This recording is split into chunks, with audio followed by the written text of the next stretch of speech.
Hello friends, कैसे हो आप सब। फ्रेंड्स, आज हम हिंदी साहित्य में जो भ्रमित करने वाली रचनाएं उसका पार्ट 2 करने जा रहे हैं। अगर आपने पार्ट 1 नहीं देखा है तो चैनल को सब्सक्राइब करें और उस पर जाकर पार्ट 1 देखें। तो आज का भ्रमित करने वाली रचनाओं में हमारा पहला है अर्धनारीश्वर। निबंध किसका है? रामधारी सिंह दिनकर का। तो इसको हम कैसे याद करेंगे? नारी को नियम बन जाती है नारी, यानी कि जो नारी है वो निमन से, यानी कि नियम बंद करके कब उठती है? वो दिन निकलते हैं जब, कि भाई ये कहते हैं कि नारी को सुबह जल्दी उठना चाहिए और राम का नाम लेना चाहिए। तो वो नारी क्या है, नियम बन जाती है और दिन निकलते ही उठ के क्या करती है? राम का नाम लेती है। तो अर्धनारीश्वर निबंध किसका है? रामधारी सिंह दिनकर का। कि नारी को नियम बन जाती है, सुबह दिन निकले उठना है उसको और राम के क्या करना है? नाम लेना है। तो अर्धनारीश्वर निबंध किसका है? रामधारी सिंह दिनकर का। ऐसे ही अर्धनारीश्वर उपन्यास किसका है? विष्णु परमार का। तो नारी है वो क्या करती है? उपवास करती है। किसका करती है? विष्णु का। तो नारीश्वर अर्धनारीश्वर उपन्यास किसका है? विष्णु प्रभाकर का। वो क्या करती है? उपवास करती है। अगला है झूठा सच उपन्यास किसका है? यशपाल का। और झूठा सच निबंध किसका है? सिया रामचंद्र गुप्त का। तो जो झूठी मूठी बातें करते हैं उनकी बातें क्या होती है? वो ऐसे मारते हैं, उनकी बातें क्या होती है? पल्ले नहीं पड़ती है। कभी झूठ बोलते हैं, कभी सच बोलते हैं, तो वो क्या होता है? पाल से नहीं कि उसकी बातें कोई भी पल्ले नहीं पड़ती है। तो झूठ कर क्या करते हैं? वो ऐसे ही करते हैं, उनकी कोई बातें पल्ले नहीं पड़ती है। झूठा सच निबंध सिया रामचंद्र गुप्त का। और इससे कैसे याद करेंगे? जो झूठी बातें थी उसको सच मार के नियमों में बंध के सिया राम कहाँ चले गए थे? वनवास चले गए थे। तो झूठ सूच के नियमों में बंध कर सिया रामचंद्र वनवास चले गए थे। तो झूठा सच निबंध किसका है? सिया रामचंद्र गुप्त का। तो आगे है महाभोज कहानी किसकी है? सल्लेस भटियाणी की। तो इसको कैसे याद करेंगे कि महाभोज किसने किया? कहानी से करना, यानी कि महाभोज किसका करते हैं? भटियाणी माता का। यानी कि कोई माता भटियाणी, उसका क्या करना है? महाभोज करना है। और महाभोज में उपन्यास किसने लिया? यानी कि महाभोज करा, लेकिन महाभोज में उपवास कर लिया किसने? मनु ने, कि उसको बुलाया नहीं। तो महाभोज करना किसका है? कहानी से महाभोज किसका करना है? भटियाणी माता का। और महाभोज में उपवास किसने कर लिया? मन्नू भंडारी ने। तब महाभोज कहानी किसकी? सल्लेस भटियाणी की। और महाभोज उपन्यास किसका है? मन्नू भंडारी का। आगे है आशु काव्य है, वो है जयशंकर प्रसाद का। और आशु निबंध भी लिखा है, वो लिखा है बालकृष्ण भट्ट ने। देखो आशु गलत लिखा गया है।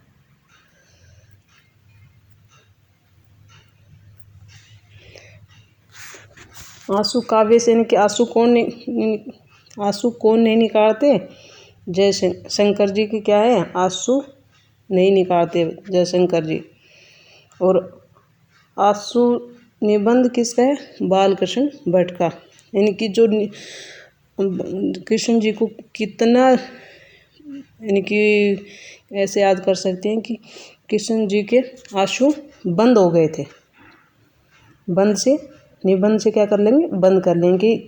कृष्ण जी के जो बाल कृष्ण था उसके आंसू भी बंद हो गए थे। उसको कितना प्रताड़ित किया गया था, लेकिन उसके आंसू भी क्या हो गए थे? बंद हो गए थे। भाई बाल कृष्ण है तो बच्चे तो रोने लग जाते हैं, कृष्ण जी रोते नहीं थे, तो उसके क्या हो गए थे?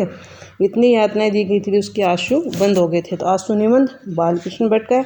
और आशु काव्य किसका है? जयशंकर प्रसाद का है। आगे है निशा निमंत्रण हरिवंश राय बच्चन। और मौन निमंत्रण सुमित्रा नंदन पंत। तो निशा ने निमंत्रण में किसको बुलाया? बच्चन को। निशा ने निमंत्रण में किसको बुलाया? बच्चन को। और सुमित्रा जी को बुलाया नहीं। तो मौन होकर निमंत्रण में कौन आए? सुमित्रा जी आ गई। यानी कि मौन होके कौन आ गई? सुमित्रा जी आ गई। और निशा ने निमंत्रण में बुलाया किसको था? बच्चन को बुलाया था, लेकिन मौन होके निमंत्रण में सुमित्रा जी आ गई कि हमको बुलाया नहीं, उससे बोलना नहीं है। तो मौन होके निमंत्रण में कौन आ गए?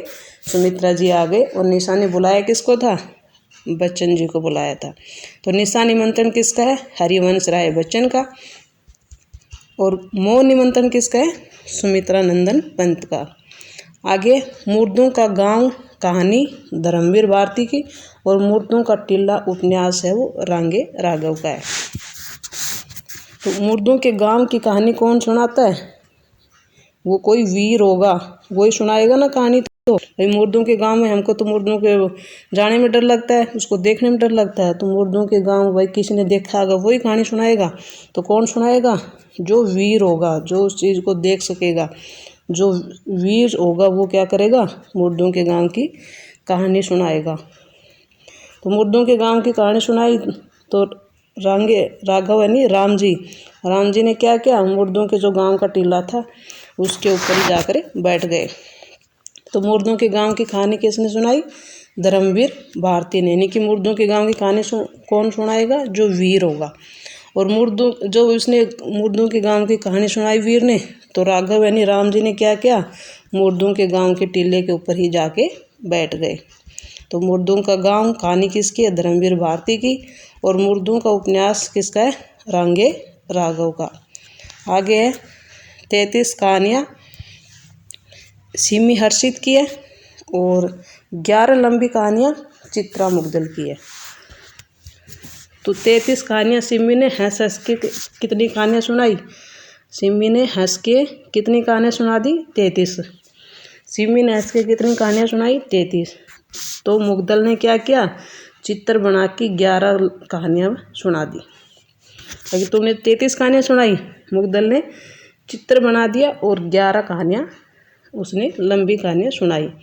तो कैसे याद करेंगे? 33 कहानियाँ सिमी हर्षित की और 11 लंबी कहानियाँ चित्रा मुग्दल की। चित्रा ने चित्र बनाए कितने?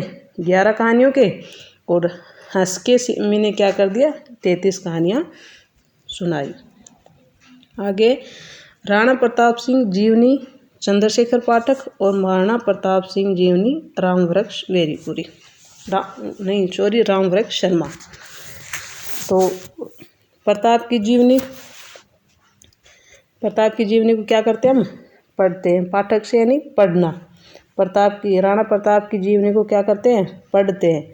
और महाराणा प्रताप की जीवनी यानी कि महाराणा प्रताप की जीवनी क्या करते हैं? जो महाराणा प्रताप थे वो क्या? वृक्ष यानी कि जंगलों में, वृक्षों के पत्तों खा के यानी कि घास फूस खा के जीवन यापन करा था। तो महाराणा प्रताप थे वो वृक्षों में यानी कि जंगलों में रहे थे। और उसकी प्रताप सिंह की जीवनी क्या करते हैं? हम पढ़ते हैं कि भाई प्रताप ऐसे थे। तो राणा प्रताप जीवनी चंद्रशेखर, और महाराणा प्रताप की जीवनी रामवृक्ष शर्मा। आगे है बकरी विलाप काव्य किसका है? भारतेंदु हरिश्चंद्र, और अबला विलाप महावीर प्रसाद द्विवेदी। तो बकरी से विलाप कौन करते हैं? हरिश्चंद्र जी।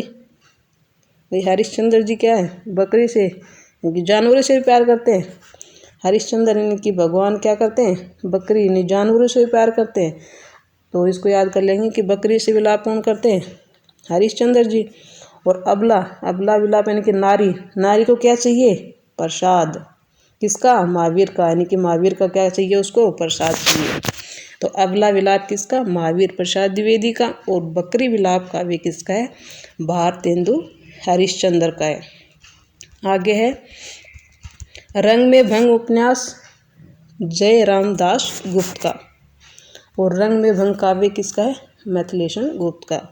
तो रंग में भंग है ये तो 1907 में लिखा गया था, और ये 1909 में लिखा गया था। तो रंग में भंग उपन्यास किसका है? जयराम का। और रंग में भंग काव्य किसका है? मिथिलेशन गुप्त का। आगे है एक पति के नोट्स और एक पत्नी के नोट्स। तो पति के नोट्स उपन्यास है ये। तो ये महेंद्र बल्ला, महेंद्र क्या है? आदमी है। तो पति के नोट्स इसे याद कर लेंगे कि महेंद्र आदमी। तो एक पति के नोट्स और एक पत्नी के नोट्स ममता कालिया। जैसे ममता से याद कर लेंगे कि ममता यानी कि कोई लेडीज़ का नाम सुनते हैं, ये तो भाई जेंट्स है, लेकिन हम लेडीज़ का नाम सुनते हैं ममता, यानी कि पत्नी के नोट्स ममता कालिया, और एक पति के नोट्स महेंद्र बल्ला। ठीक है। याद हो जाएगा। आगे झांसी की रानी कविता सुभद्रा कुमारी चौहान की है और झांसी की रानी उपन्यास किसने लिखा है? वृंदावन लाल वर्मा ने। तो झांसी की रानी कविता तो हम बचपन से सुनते आए हैं, तो सुभद्रा कुमारी चौहान की है। तो ये याद कैसे करेंगे? कविता लिखिए, फिर उपन्यास को कैसे याद कर लेंगे? वो तो याद हो जाएगा। झांसी की रानी उपन्यास किसका है कि उसका उपन्यास कहाँ लिखा था? झांसी की रानी का उपन्यास कहाँ लिखा? वृंदावन यानी वन के अंदर, वन में लिखा गया उपन्यास। ठीक है, उपन्यास कहाँ लिखा है? वन में। और कहानी किसने सुनाई है? सुभद्रा कुमारी चौहान ने। अब आता है रक्षाबंधन नाटक हरि कृष्ण प्रेमी और रक्षाबंधन कहानी किसकी है? विशंभर कौशिक की। रक्षाबंधन नाटक किसका है? हरि कृष्ण प्रेमी। रक्षाबंधन की कहानी विशंभर कौशिक। यानी कि रक्षाबंधन में सुनाते हैं ना कि भाई बहन की रक्षा करता है, उसकी कलाई पर राखी बांधी जाती है। तो ये कहानी बना रखी है हमने। ये क्या है? विश्व भर में प्रसिद्ध है, उसकी कहानी है। और हरि कृष्ण प्रेमी यानी कि रक्षा बांधने का नाटक कौन करते हैं? कृष्ण जी। लेकिन वो क्या करते हैं? सभी गोपियों से प्रेम करते हैं, लेकिन क्या करते हैं? वो नाटक करते हैं प्रेम का। तो ये रक्षाबंधन नाटक किसका? हरि कृष्ण प्रेमी का। और रक्षाबंधन कहानी किसकी है? विशंभर कौशिक की। आगे त्रिशंकु कहानी मनु भंडारी की और त्रिशंकु निबंध किसका है? आज्ञे जी का है। तीन शंकु कहानी मनु ने और तीन शंकु का निबंध किसने बना दिया? आज्ञे जी ने। आगे सन्यासी नाटक लक्ष्मी नारायण लाल का और सन्यासी उपन्यास किसका है? इला चंद्र जोशी का। तो सन्यासी क्या करते हैं? नाटक करते हैं, कि सन्यासी होते नहीं है फिर भी क्या करते हैं? नाटक करते हैं। लक्ष्मी नारायण नारायण करते हुए आते हैं ना मांगने के लिए। कई तो सन्यासी होते हैं, कई ऐसे ही मांगने के इच्छुक होकर क्या करते हैं? नाटक करके नारायण नारायण करते हुए आ जाते हैं। तो नाटक किसका है? लक्ष्मी नारायण लाल का। और सन्यासी उपन्यास किसका? इला चंद्र जोशी का। तो ठीक है फ्रेंड्स, आज इतना ही। अगर आपको ये कंटेंट अच्छा लग रहा है, अगर फिर भी याद नहीं हो रहे, तो आप इसको बार बार रिपीट करके देखो। ट्रिक के साथ अच्छे से याद हो जाएंगे। एक दो बार लगातार देखोगे तो ट्रिक भी आपको कंठस्थ हो जाएगी और आप इसको अच्छे से याद कर लोगे। ठीक है friends, okay, thank you, bye bye.